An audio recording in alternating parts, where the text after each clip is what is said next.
Sport bu nafaqat jismoniy quvvat, balki insonning ma'naviy dunyosi, sabr-toqatlilik, intizom va yurtga sadoqatni rivojlantiruvchi eng muhim yo'ldir.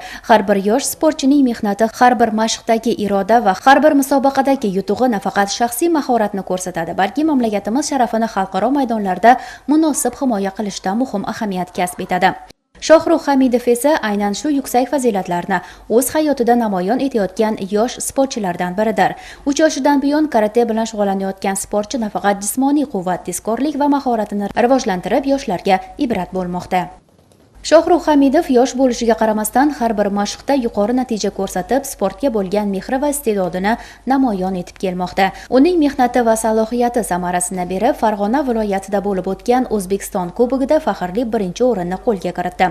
Karate klubimizda yosh umidli sportchilar yetishib chiqdi. Mana shu sport klubimizda Hamidov Shohrux 2 karra O'zbekiston chempioni, 2 karra Osiyo chempioni va 1 karra xalqaro chempioni bo'ldi. Yaqin o'tkaziladigan 20-21 dekabrda bolalar va o'smirlar o'rtasida, kattalar o'rtasida xalqaro chempionatga tayyorgarlik ko'rmoqdamiz. Hozirda Shohrux Hamidov dekabr oyida bo'lib o'tadigan Hamdo'stlik Kubogi xalqaro chempionatiga tayyorgarlik ko'rmoqda.